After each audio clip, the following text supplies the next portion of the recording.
Hello student, welcome back to my channel Shalini Hindi classes. आज हम आपको सावित्री की कहानी सुनाते हैं। यह कहानी बच्चों महान व्यक्तित्व क्लास 8th की है। तो शुरू करते हैं हम अपनी कहानी। बहुत पहले की बात है कि अश्वपति नाम का एक राजा था। उसके कोई संतान न थी। तो जब उसको कोई संतान नहीं हुई तो वह बहुत परेशान होने लगा और बड़े बड़े पंडितों को अपनी कुंडली उन्होंने दिखाया। तो उन लोगों ने बताया कि आपकी कुंडली में कोई संतान नहीं लिखी है। इस बात से वह परेशान होने लगा। जब परेशान होने लगा तो उन लोगों ने कहा कि सावित्री देवी की पूजा आप कीजिए, हो सकता है कि उनकी पूजा के प्रभाव से आपको कोई संतान हो जाए। अश्वपति राज्य छोड़कर वन चले गए और 18 वर्ष तक उन्होंने तपस्या की। तो उन्हें एक कन्या की प्राप्ति हुई। उस कन्या का नाम उन्होंने सावित्री रखा। सावित्री बहुत सुंदर थी। उसकी सुंदरता और गुण की प्रशंसा दूर दूर तक फैलने लगी। सावित्री बड़ी होने लगी, उसका रूप और निखरने लगा।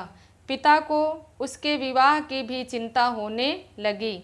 अश्वपति चाहते थे कि उसके अनुरूप उसे पति मिले, किंतु कोई ना मिलता था। सावित्री का चित्त बहलाने के लिए अश्वपति ने उसे तीर्थ यात्रा के लिए भेज दिया और उसे आज्ञा दी कि तुझे वर चुन लेने की स्वतंत्रता देता हूँ। सावित्री का रथ जा रहा था। उसे एक अद्भुत स्थान दिखाई दिया। अनेक सुंदर वृक्ष थे, चारों ओर हरियाली थी। वहीं एक युवक घोड़े के बच्चे के साथ खेल रहा था। उसके सिर पर जटा बंधी थी, छाल पहने हुए था, मुख पर तेज था। सावित्री ने देखा और मंत्री से कहा कि आज यहीं विश्राम करना चाहिए। रथ जब ठहरा, वह युवक परिचय पाने के लिए उनके पास आया। उसे जब पता लगा कि वह राजकुमारी है, बड़े सम्मान से अपने पिता के आश्रम में ले गया।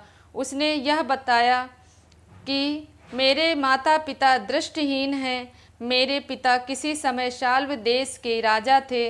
वह इस समय यहाँ तपस्या कर रहे हैं। मेरा नाम सत्यवान है। दूसरे दिन सावित्री घर लौट गई। बड़ी लज्जा तथा शालीनता से उन्होंने सत्यवान से विवाह करने की अनुमति मांगी। अश्वपति इससे प्रसन्न हुए कि सावित्री को उसके अनुरूप वर मिल गया, किंतु बाद में पता चला कि सत्यवान की आयु बहुत कम है। वह 1 साल से अधिक जीवित नहीं रहेगा। इससे सावित्री के पिता को बहुत दुख हुआ। उन्होंने सावित्री को सब प्रकार समझाया कि ऐसा विवाह करना जन्म भर के लिए दुख मोल लेना है।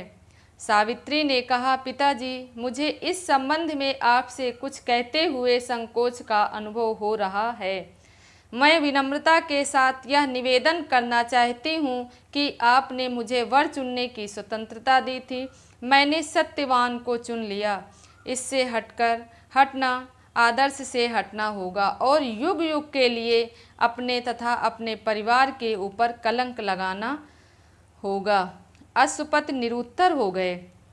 उन्होंने विद्वानों को बुलाकर विचार किया। अंत में राजा अश्वपति सावित्री तथा और लोगों के साथ सत्यवान के पिता के आश्रम में विवाह करने के लिए पहुँचे।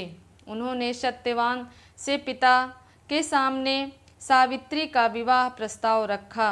सावित्री के पिता ने पहले तो अस्वीकार कर दिया। वह बोले, महाराज, मैं दरिद्र हूँ, तपस्या कर रहा हूँ। यद्यपि किसी समय राजा था, किंतु अब तो कंगाल हूँ। राजकुमारी को किस प्रकार अपने यहाँ रख सकूँगा।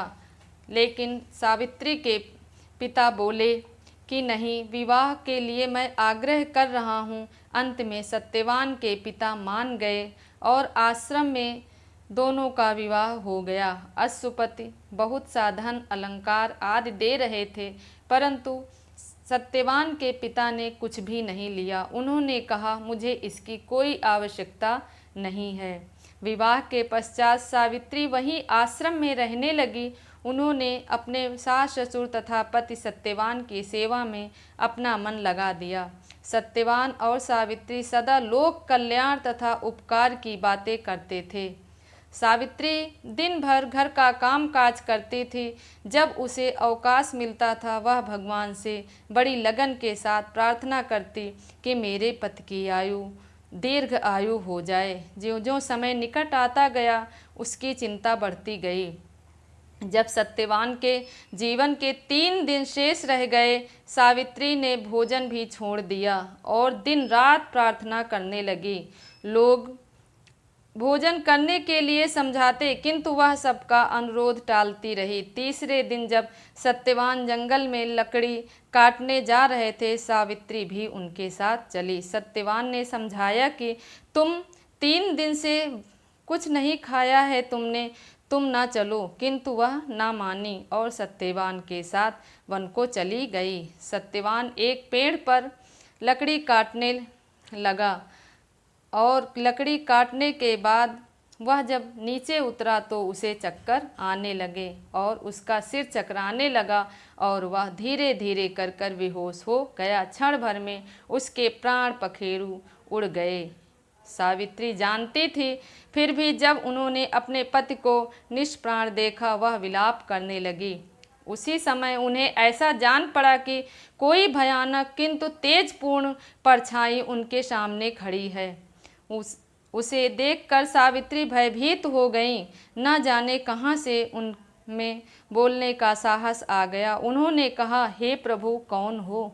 उस छाया ने कहा, मैं यमराज हूँ, मुझे लोग धर्मराज भी कहते हैं। मैं तुम्हारे पति के प्राण लेने के लिए आया हूँ। तुम्हारे पति की आयु पूरी हो गई है, मैं उनके प्राण लेकर जा रहा हूँ। इतना कहकर यमराज सत्यवान के प्राण लेकर चलने लगे। सत्यवान का शरीर धरती पर पड़ा रहा।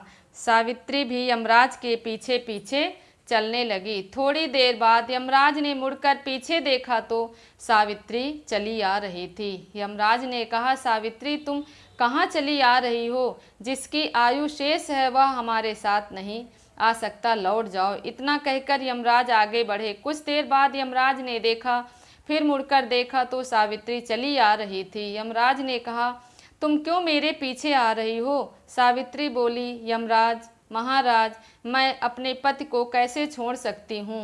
यमराज ने कहा, जो ईश्वर का नियम है वह नहीं टल सकता। तुम चाहो तो कोई वरदान मुझसे मांग लो सत्यवान का जीवन छोड़कर, और जो मांगना हो मांगो और चली जाओ। सावित्री ने बहुत सोच कर कहा, मेरे सास ससुर देखने लगे और उन्हें उनका राज्य मिल जाए। यमराज ने कहा, ऐसा ही होगा। थोड़ी देर बाद उन्होंने देखा सावित्री फिर पीछे पीछे आ रही है। यमराज ने सावित्री को बहुत समझाया और कहा, अच्छा, एक वरदान और मांग लो। सावित्री ने कहा, मेरे पिता को संतान प्राप्त हो जाए।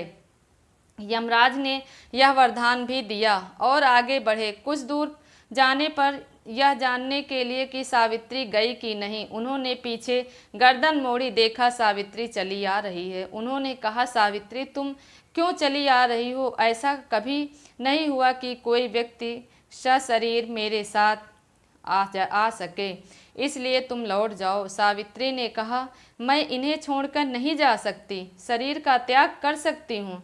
यमराज चकराए कि यह कैसी स्त्री है, कितनी दृढ़ है, कोई बात ही नहीं मानती, पता नहीं क्या करना चाहती है। उन्होंने कहा, अच्छा, एक वरदान मुझसे और मांग लो और मेरा कहना मानो। भगवान की जो आज्ञा है उसके विरुद्ध लड़ना बेकार है। सावित्री ने कहा, महाराज, आप यदि वरदान ही देना चाहते हो तो यह वरदान दीजिए कि मुझे संतान प्राप्त हो जाए। यमराज ने कहा, ऐसा ही होगा। यमराज आगे बढ़े, किंतु कुछ ही दूरी पर उन्हें ऐसा लगा कि वह लौटी नहीं। यमराज को क्रोध आ गया। उन्होंने कहा, तुम मेरा कहना नहीं मानती हो? सावित्री ने कहा, धर्मराज, आप मुझे संतान प्राप्ति का आशीर्वाद दे चुके हैं और मेरे पति को अपने साथ लिए जा रहे हैं, यह कैसे संभव है? यमराज को अब ध्यान आया। उन्होंने सत्यवान के प्राण छोड़ दिए और सावित्री की दृढ़ता और धर्म की प्रशंसा करते हुए चले गए। इधर सावित्री उस पेड़ के पास पहुंची जहां सत्यवान का शरीर पड़ा था। सावित्री ने अपनी दृढ़ता तथा तपस्या के बल से असंभव तथा संभव बना दिया, असंभव कार्य को भी संभव बना दिया। तप और दृढ़ता में इतना बल होता है कि उसके आगे देवताओं को भी झुक जाना होता है। इसी कारण सावित्री हमारे देश की नारियों में सिरमौर हो गई और आज तक वह हमारा आदर्श बनी है। तो बच्चों, आप लोगों को यह कहानी कैसी लगी? अच्छी लगी होगी। वीडियो को लाइक करिए, चैनल को सब्सक्राइब करिए, ज़्यादा से ज़्यादा शेयर करिए। मिलते हैं हम अगले वीडियो में अपने नए पाठ के साथ। तब तक के लिए बाय।